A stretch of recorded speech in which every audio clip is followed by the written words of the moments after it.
Mandela نے کہا تھا کہ اگر غربت ہٹانی ہے تو انصاف دو. اس نے یہ نہیں کہا تھا کہ کہیں باہر سے قرضے لو یا پیسے مانگو. انصاف کرو، آپ کے ملک میں ویسے غربت ختم ہو جاتی ہے. جو امیر ملک ہے، سوئٹزرلینڈ کی میں مثال دیتا ہوں، رول آف لا انڈیکس میں، یعنی وہاں انصاف جو اس کو جو گریڈ کرتے ہیں تو وہ 99% ہے. تو اس لیے وہاں خوشحالی ہے، کچھ بھی نہیں ہے، وسائل بھی نہیں ہے. تو آج میں اس لیے پھر بھی اپنی قوم کو مبارک دینا چاہتا ہوں کہ ایک بہت بڑا یہاں ایک مافیا بیٹھا ہوا ہے پاکستان میں، قبضہ گروپ ہے، اور یہ قبضہ کر کے بیٹھ کے اس ملک پہ پچھلی اپریل سے، اور انہوں نے ہر قسم کی پاکستان کے اندر جو بنیادی انسانی حقوق ہیں ان کو ختم کیا. انہوں نے ہر قسم کی قانون کی وائلیشن کی. انہوں نے وہ کام کیے جو کسی جمہوریت میں نہیں ہو سکتے، کہ وہ لوگ پہلے اقتدار میں آتے ہیں ایک آکشن کے ذریعے، الیکشن کے ذریعے نہیں، عوام کا مینڈیٹ لے کے نہیں آتے، پیسے خرچ کر کے، حرام کے پیسے سے لوگوں کو خرید کے ایک سازش کے تحت، اور بیرونی سازش ساتھ ملوائی انہوں نے اپنے ساتھ. پہلے ہم سمجھتے تھے کہ باہر سے سازش ہوئی ہے، انہوں نے ساتھ ملائی. یہاں کے جو میر صادق تھے، انہوں نے غداری کی. انہوں نے باہر سے قوتوں کو اپنے ساتھ ملا کے یہ سازش کی گورنمنٹ گرانے کی، اور اس کے نتیجے میں وہ لوگ آئے جنہوں نے وہ کام کیا ہے جو کسی جمہوریت میں ہو ہی نہیں سکتا. اپنے اربوں روپے، 1100 ارب روپے کے انہوں نے کیس معاف کروائے، صرف قانون بدل کے، پارلیمنٹ میں بیٹھ کے نیب کی امینڈمنٹ چینج کر کے 1100 ارب روپے کا فائدہ کروایا اپنے آپ کو. تو آج اور پھر انہوں نے پوری کوشش کی کہ کسی نہ کسی طرح یہ اقتدار میں رہے، اور ہر وہ کوشش کی کہ کسی طرح عوام کی رائے نہ آئے. جو بھی بائی الیکشن ہوئے، اور اللہ کا کرم ہے کہ 30 بائی الیکشن جیتی ہے تحریک انصاف 37 بائی الیکشن میں سے، جب سے ہماری گورنمنٹ گئی ہے. تو اس لیے ڈرتے ہیں الیکشن سے، اور الیکشن سے بچنے کے لیے انہوں نے ہر کوشش کی، اور یہ پوری کوشش کی کہ جب 90 دن کے اندر واضح تھا، آئین کے اندر واضح تھا کہ 90 دن سے زیادہ، جب اسمبلی ڈیزالو کی، ہم نے قربان کی اپنی دونوں اسمبلیز، تو جب یہ واضح تھا کہ 90 دن کے آگے نہیں جا سکتا الیکشن، تو انہوں نے پوری کوشش کی، گورنرز کو ساتھ ملایا. انہوں نے ہر کوشش کی کہ کسی طرح یہ الیکشن نہ ہو. اور سپریم کورٹ نے جب آج فیصلہ کیا، تو میں پہلے تو سپریم کورٹ کو یہ کہنا چاہتا ہوں کہ قوم آپ کے ساتھ کھڑی ہے. قوم اس ملک میں ترسی ہوئی ہے انصاف کے لیے، رول آف لا کے لیے. اور میں آپ کو یقین دلاتا ہوں کہ یہ 99 نہیں ہے، 98-99 میں جب اس نے اسی نون لیگ نے ایک سپریم کورٹ کے چیف جسٹس کو ڈنڈوں سے اٹیک کیا اور بھگوایا وہاں سے، اور پھر پیسے دیے. وہی رفیق تاڑڑ، وہ پیسے لے کے بریف کیس لے کے گیا اور کوئٹہ بینچ خریدے. اور وہ چیف جسٹس جو آج تک سب سجاد علی شاہ کو سمجھتے ہیں کہ وہ ایک ایماندار، دیانتدار چیف جسٹس تھا، اس کو سپریم کورٹ سے انہوں نے ہٹوایا. انہوں نے جوڈیشری کو تقسیم کیا. اور آج میں یہ دیکھ رہا ہوں، لا منسٹر نے جو اسٹیٹمنٹ دی ہے، شرمناک ہے. پھر سے جوڈیشری کو تقسیم کرنے کی کوشش کی، جبکہ 5 ممبر بینچ نے سب نے ایک ہی چیز کہی کہ 90 دن سے آگے نہیں جا سکتا، 90 دن کے اندر الیکشن ہوں گے. 5 نے یہ کہا، اور انہوں نے 2 نے نہیں اتفاق کیا، لیکن اس چیز کے اوپر تو 5 متفق تھے کہ 90 دن کے اندر الیکشن کروانے. اور میں یہ جو لا منسٹر کی جو کوشش ہے، اور نون لیگ کی ہمیشہ یہ کوشش رہی ہے کہ یہ انصاف سے بھاگتے ہیں، یہ آزاد عدلیہ کو کبھی نہیں چاہیں گے، کیونکہ یہ سارے اداروں کو کنٹرول کر کے ہی غیر قانونی چیز کر سکتے ہیں. جب تک ججز ان کے کنٹرول میں نہ ہوں، اور یہ جب ایک جج کو ٹیلی فون کر کے کہہ رہے ہیں کہ بے نظیر کو 3 سال نہیں 5 سال سزا ملنی چاہیے، یہ اس طرح کے ججز چاہتے ہیں. ان کو کبھی بھی آزاد اور کریڈیبل، دیانتدار عدلیہ ان کو کبھی بھی پسند نہیں تھی.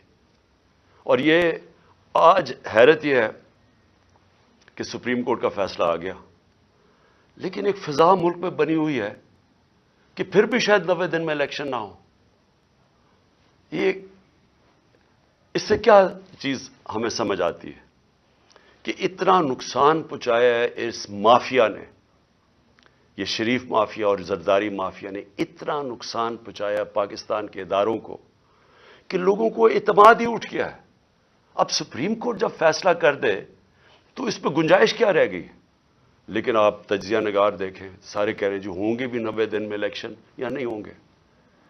یہ سوال ہی کرنے کا مطلب یہ کہ اتنا نقصان پہنچایا پاکستان کی جمہوریت کو، پاکستان کے اداروں کو، کہ لوگوں کو اب اس چیز پہ اعتماد ہی نہیں ہے کہ یہ ہوگا یا نہیں ہوگا۔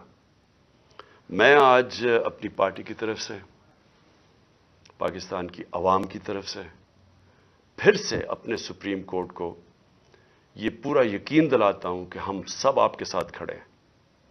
ہم انشور کریں گے، ہم پورا زور لگائیں گے کہ کوئی چیز اب غیر آئینی نہ ہو، کسی طرح یہ مافیا اپنے آپ کو بچانے کے لیے، پھر نہ الیکشن سے نکلنے کے لیے کوئی ایسے حربے نہ استعمال کریں جو انہوں نے 99 میں کیے تھے۔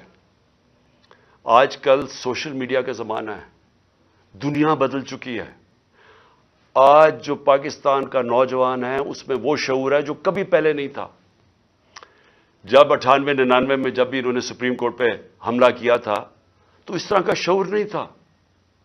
لوگوں کے پاس ایسی یہ جو انفارمیشن کی ریولوشن آئی ہے، یہ جو موبائل فون کے ذریعے آئی ہے، یہ ایسا شعور کسی میں بھی نہیں تھا۔ تو وہ تھوڑی دیر کے بعد ایک دم چپ کر کے ایشو سیٹل ہو گیا، مائٹ از رائٹ ہو گئی، جس کی لاٹھی اس کی بھینس بن گئی۔ جنگل کا قانون آ گیا کہ جب آپ نے چیف جسٹس کو بھگا دیا تو سارے چپ کر کے بیٹھ گئے۔ آج پاکستان بدل چکا ہے، اس ملک میں ساری قوم سارے ایشو سمجھ چکی ہے۔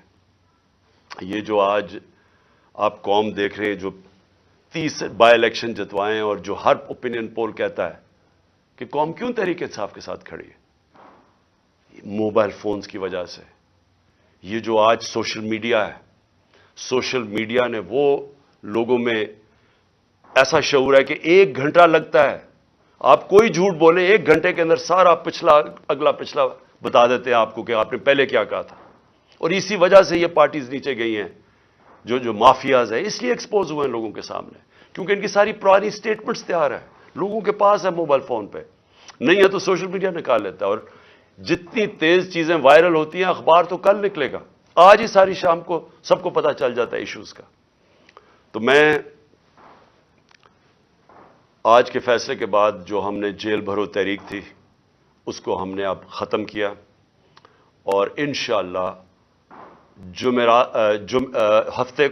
سیٹرڈے کو ہفتے کو مغرب کے بعد ہم پورا لانچ کر رہے ہیں اپنی الیکشن کیمپین۔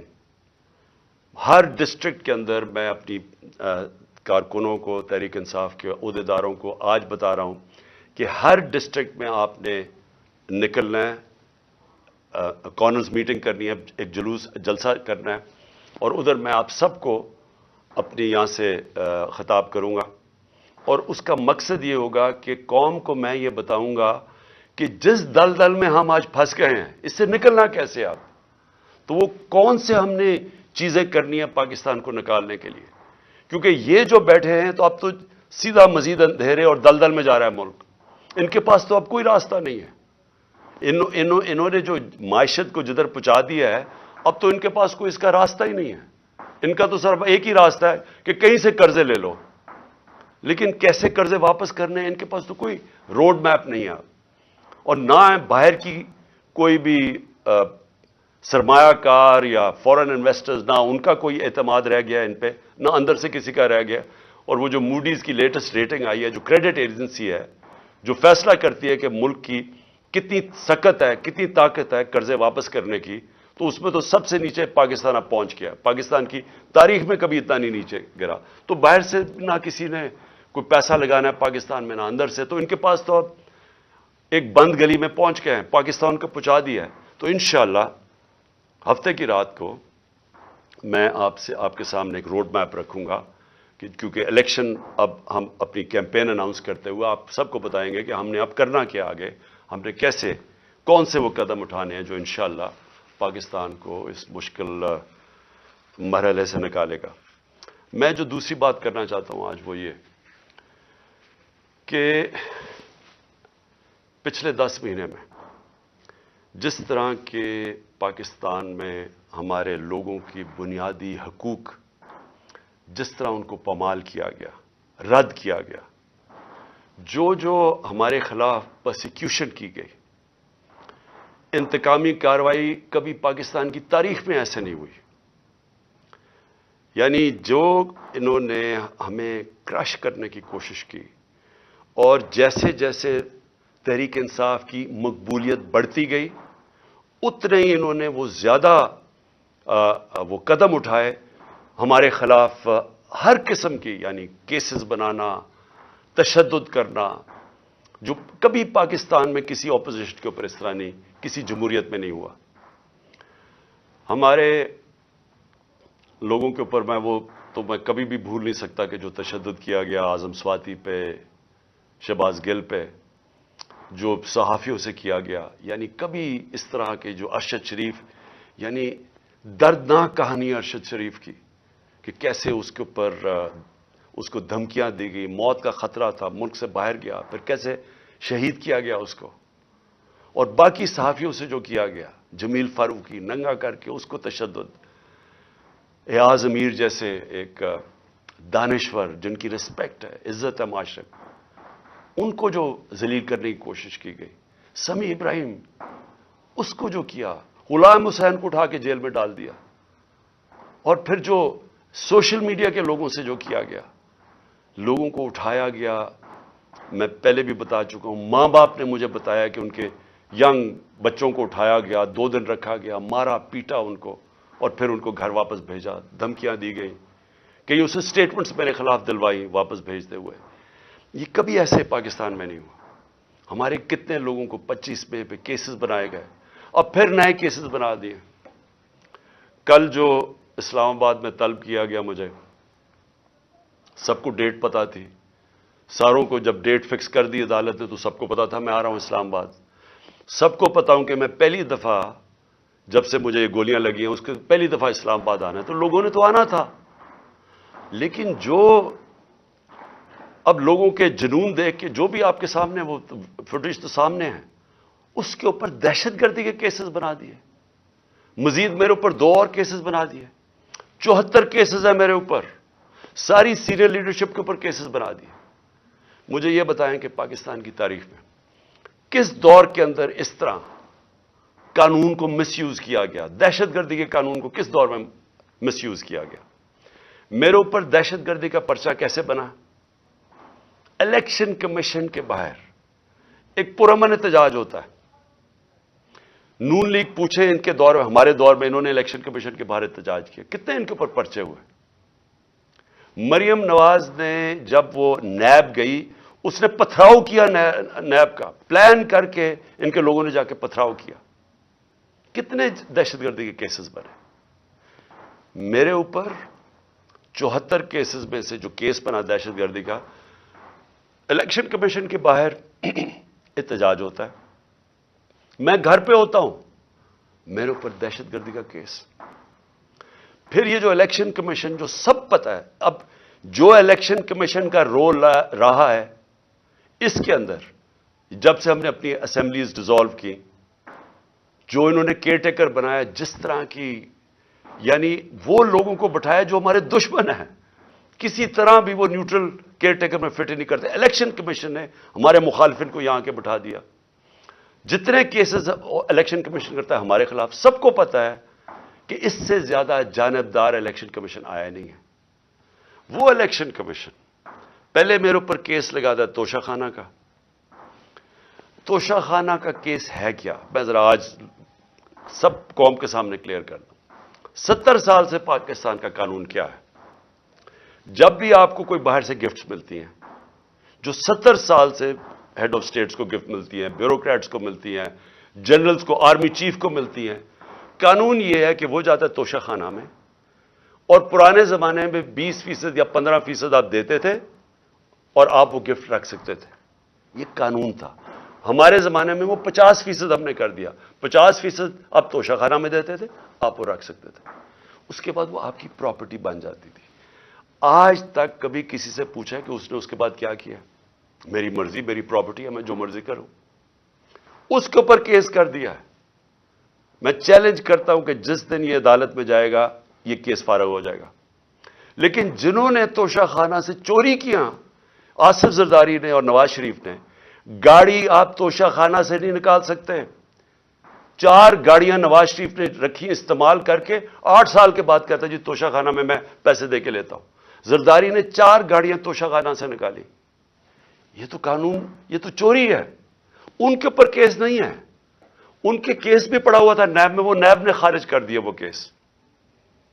اور دوسرا کیس ہے فورن فنڈنگ کا. پہلے تو پتا چلا کہ وہ فورن فنڈنگ ہی نہیں تھی. اس کے بعد الیکشن کمیشن نے چینج کیا, پروہیبٹو فنڈنگ. اس کے اندر تو کچھ تھا ہی نہیں کیس میں. اس کیس کو جو عدالت نے رد کیا ہوا ہے, بیل دے دی ہے سب کو, مجھے اس کے اوپر وارنٹ نکال دیے. جس وقت وہ عدالت میں جائے گا وہ خارج ہو جائے گا. لیکن دوسری طرف ذرا دیکھیں کہ ان کے کیسز جو معاف ہوئے ہیں,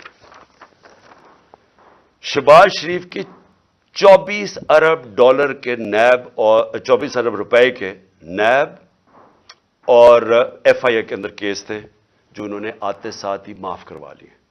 24 ارب کے.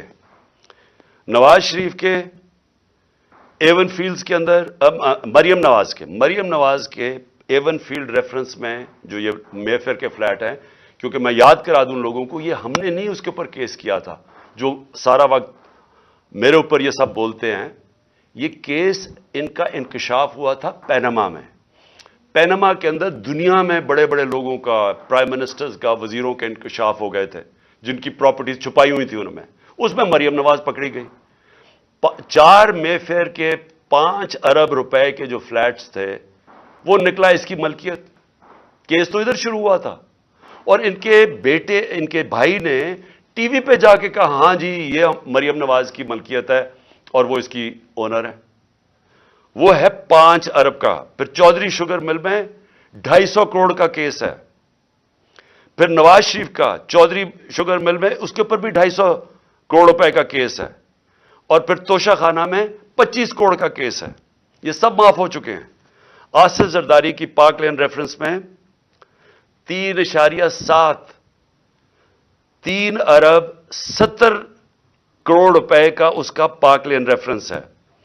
اور اس کا جو فیک بینک اکاؤنٹ کیسز ہیں وہ ہیں 33 ارب کے. یہ ہیں ان کے, اس کے زرداری کے 37 ارب روپے کے کیسز ہیں.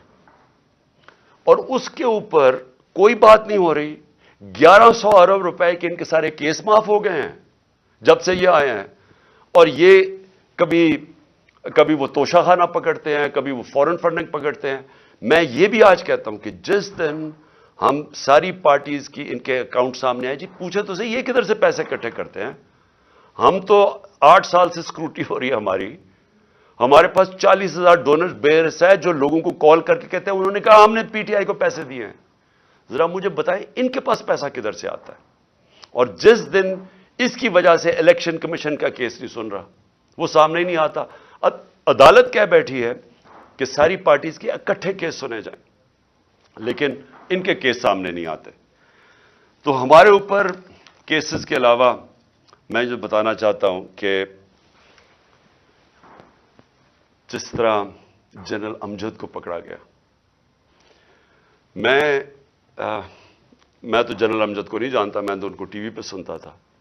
لیکن اگر کسی کو کوئی شک ہے کہ اگر کوئی محب وطن پاکستانی جو اس ملک کی درد رکھتا ہے, جس طرح وہ بولتے ہیں اور اپنے دل کی بات کرتے ہیں, اس کو اگر اٹھا کے جیل میں ڈال دیا, اور یعنی ہم سب اپنے آپ سے پوچھیں نا کہ اس کا مطلب پاکستان میں تو جمہوریت ختم ہو گئی ہے. یہ تو یہاں تو کوئی پولیس اسٹیٹ بن گئی ہے. یہاں تو ایسا خوف آ گیا ہے, کوئی سچ نہ بول دے, کسی طرح لوگوں کو کنٹرول کرو, میڈیا کی کس طرح آواز کنٹرول کرو. یعنی اس طرح کے کیا اس سے ہوگا کیا, مجھے تو ابھی یہ نہیں سمجھ آ رہی. کیا یہ بچ جائیں گے یہ کیا یہ لوگ ان چوروں کو ووٹ دے دیں گے اس کی وجہ سے کہ اگر آپ لوگوں کے منہ بند کر دیں؟ کیا ہمیں جو ڈرایا دھمکایا جا رہا ہے اور یہ جو ہر روز نئی ایف آئی آر، کیا اس سے ہم پیچھے ہٹ جائیں گے؟ ہمارے لوگ اس وقت جو جیلوں کے اندر گئے ہیں، جیل بھرو تحریک میں، ہر دوسرے شہر میں جاتے تھے اور زیادہ لوگ جیلوں کے لیے تیار ہو جاتے تھے. انہوں نے حالانکہ جیلوں میں، ہم پولیٹیکل پرزنرز یہ جا رہے ہیں، ہم سیاسی پرزنر، کوئی مجرم نہیں ہے، لیکن جیلوں میں ایسے رکھ رہے ہیں جیسے کہ کوئی دہشت گرد آ گئے یا کوئی ڈاکو آ گئے یا کرمنلز آ گئے، اس طرح کی ٹریٹمنٹ دے رہے ہیں. لیکن اس سے کوئی ڈرا نہیں ہے.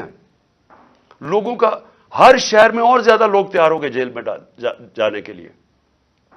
اور میں نے تو ابھی کال دینی تھی سارے پاکستان کے لیے. اگر یہ الیکشنز نہ کرواتے تو میرا اگلا تھا کہ ایک دن میں نے سارے پاکستان کو کال دینی تھی، سب ہم جا کے جیل بھر دیں.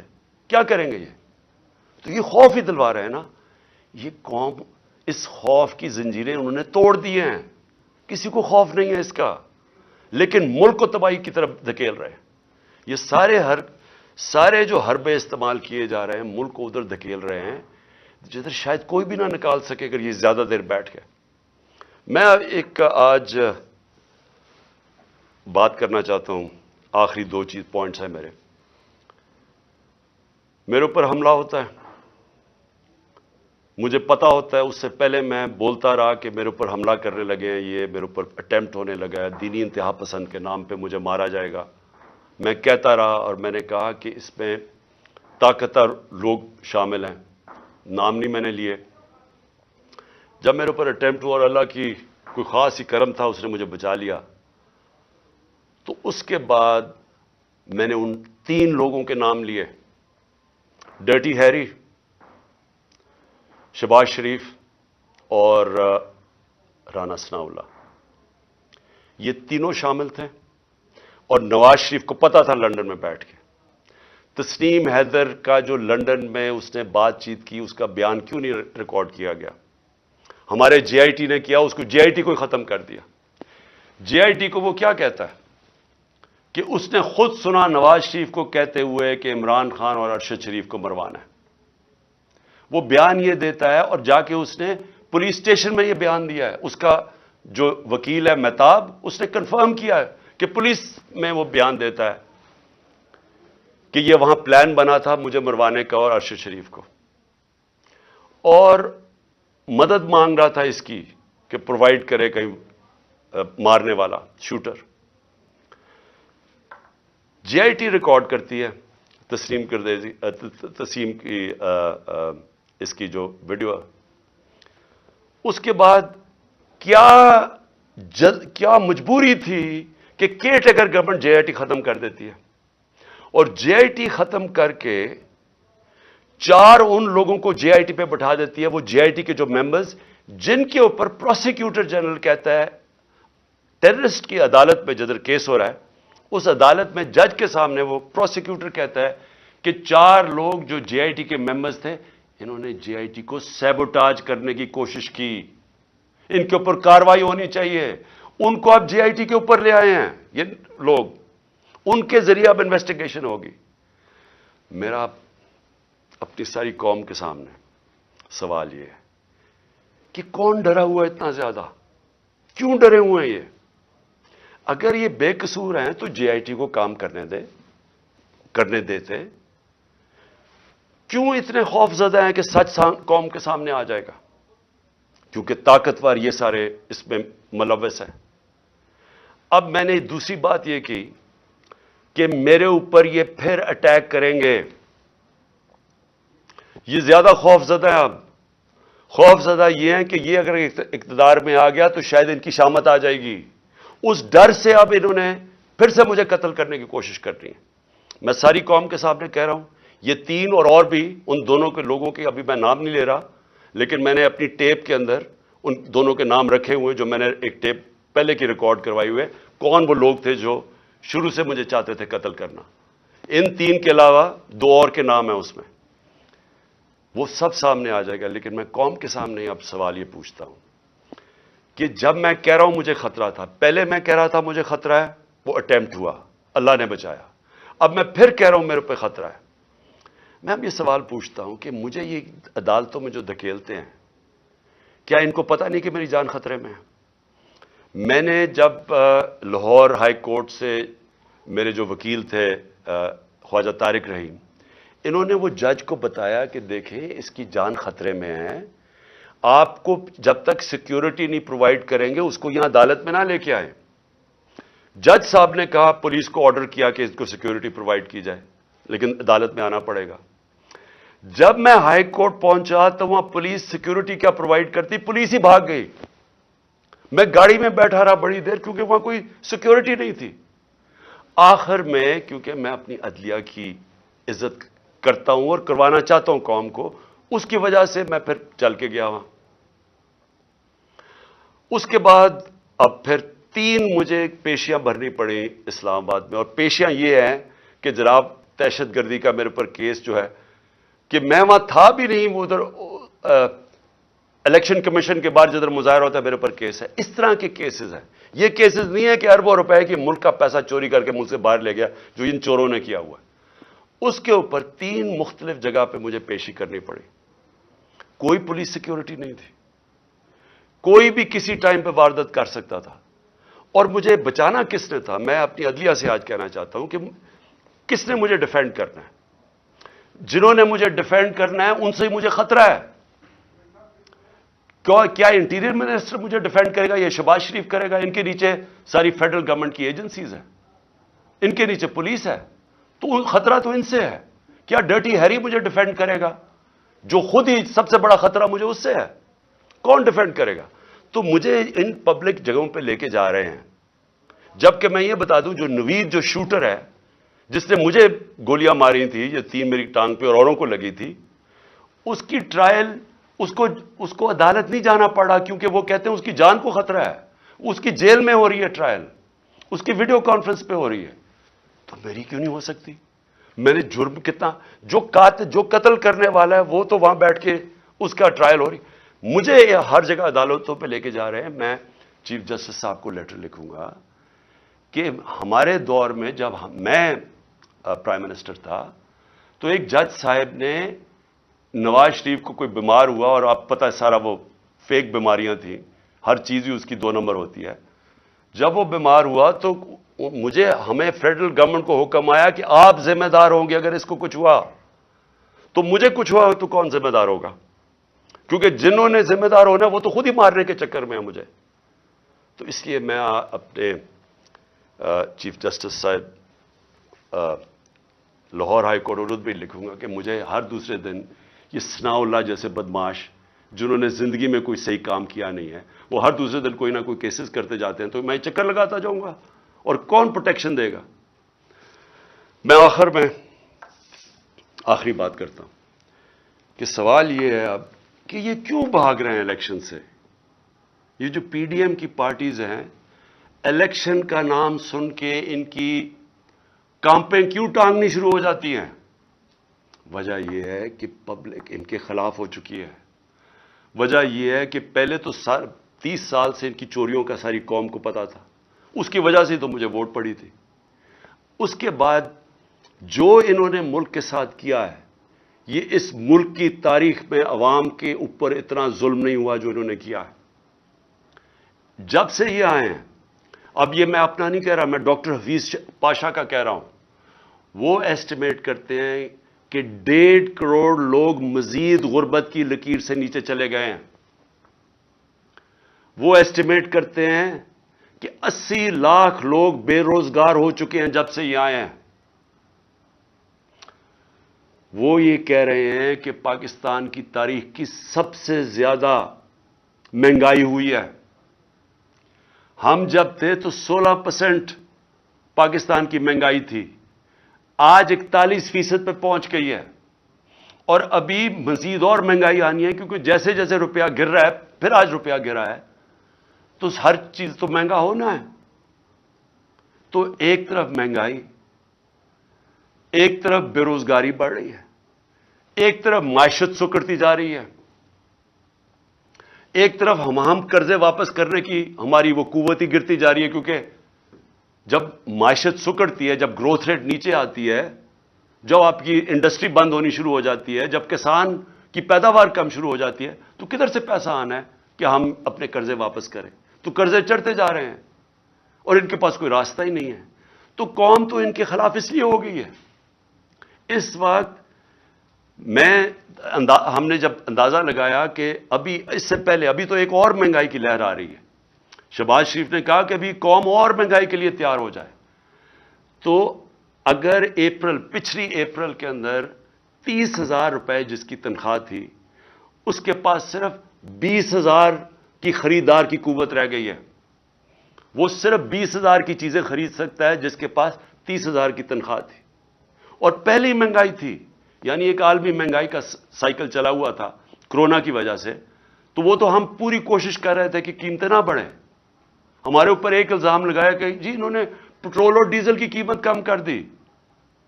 ہم نے کم کی، کہیں اور سے پیسے لگا کے کم کی تاکہ عوام پہ بوجھ نہ پڑے. اور انہوں نے آج جو مہنگائی کی ہے، آج جو پھر سے میں کہتا ہوں جس کے پاس 30,000 روپیہ تھا وہ صرف اب 20,000 کی چیزیں خرید سکتا ہے. گھر میں جو ہماری خواتین بیٹھی ہوئی ہیں ان سے ذرا پوچھیں کہ گھروں میں کیا حالات ہیں. اس لیے میں آج یہ کہنا چاہتا ہوں کہ پاکستان آج ادھر کھڑا ہوا ہے جدھر یہ جو مرضی کر لیں، لوگ فیصلہ کر بیٹھے ہیں ان کے خلاف. یہ جتنا مرضی کوشش کریں کہ کسی طرح عوام بھول جائے گی، تھوڑی اگر الیکشن ڈیلے کر دیں گے تو عوام بھول جائے گی. عوام نے بھولنا نہیں ہے. جتنی دیر ہو رہی ہے اتنے اور زیادہ آپ کے خلاف لوگ ہیں.